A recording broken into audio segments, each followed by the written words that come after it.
गीता अध्याय 10 भगवान की महिमा। भागवत गीता के 10वें चैप्टर में आप भगवान के द्वारा यह जानेंगे कि क्या भगवान का कोई रूप है, भगवान कहाँ कहाँ किस किस रूप में रहते हैं। वैसे तो आपने बहुत बार सुना है कि भगवान ऐसे हैं, भगवान वैसे हैं, यहाँ है, वहाँ है, हर जगह है, पर इसको हम जरा बारीकी से जानेंगे और मैं आपको यह भी बताऊंगा कि क्या इंसान के लिए भगवान को पूरा जानना संभव है। श्री कृष्ण बोले, अर्जुन, तू मेरा सच्चा मित्र है और मुझसे प्रेम करता है, इसलिए अब मैं तुझे मेरे बारे में बताता हूँ। मेरे जन्म को कोई नहीं जानता, लेकिन जो यह जानता है कि मैं कभी नहीं जन्म लेने वाला और कभी नहीं मरने वाला हूँ, वही सबसे बड़ा ज्ञानी है। ज्ञान और मूर्खता, सत्य और झूठ, सुख और दुख, मन और बुद्धि, रचना और नाश, कीर्ति और अपमान सहित सभी भाव वास्तव में मैं ही तो हूँ। इस संसार में जहाँ जहाँ जिसकी भी पूजा होती है वह वास्तव में मैं ही हूँ। जो लोग मुझ में मन और प्राणों को अर्पण करते हैं, उनके ज्ञान के अंधकार को मैं ही ज्ञान के उजाले से रोशन करता हूँ। इस पर अर्जुन बोले कि हे कृष्ण, आपने जो अभी तक खुद के बारे में बताया है उन सब बातों को मैंने मान लिया है, लेकिन आपकी बातें मेरा और ज्यादा मन मोह रही है।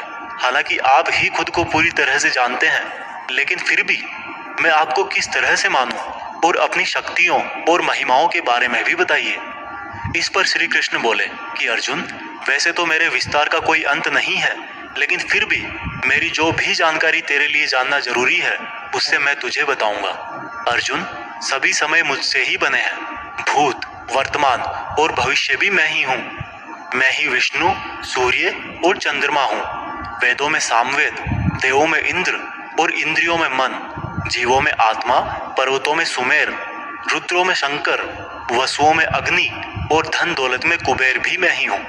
जल में समुद्र, ग्रहों में बृहस्पति, अड़े रहने वालों में पहाड़, देवर्षियों में नारद, पेड़ों में पीपल, हाथियों में ऐरावत, मनुष्यों में राजा, गायों में कामधेनु, सर्पों में सर्पराज, नागों में शेषनाग, राजाओं में यमराज, गणनाओं में गणित, पक्षियों में गरुड़, योद्धाओं में श्री राम, समुद्र में मगरमच्छ, नदियों में गंगा, विद्याओं में ब्रह्म विद्या, विवादों का निर्णय, अक्षरों में ओम, कालों का महाकाल, मंत्रों में गायत्री, महीनों में मार्गशीर्ष, ऋतुओं में बसंत भी केवल मैं ही हूँ।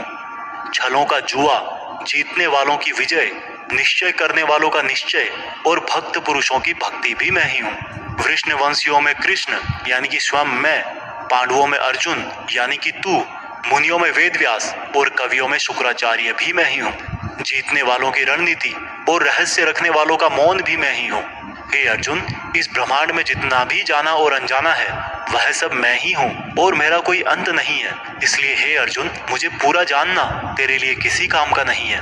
बस तू इतना जान ले कि ये संसार तो मेरे एक छोटे से अंश मात्र से ही चलता है। दोस्तों, इस चैप्टर में आप जान गए होंगे कि ऐसी कोई जगह नहीं है जहाँ पर भगवान ना हो, और श्री कृष्ण ने यह भी कहा है कि अर्जुन को ना तो ईश्वर को पूरा जानना जरूरी है और ना ही वो पूरा डिटेल में जान पाएंगे।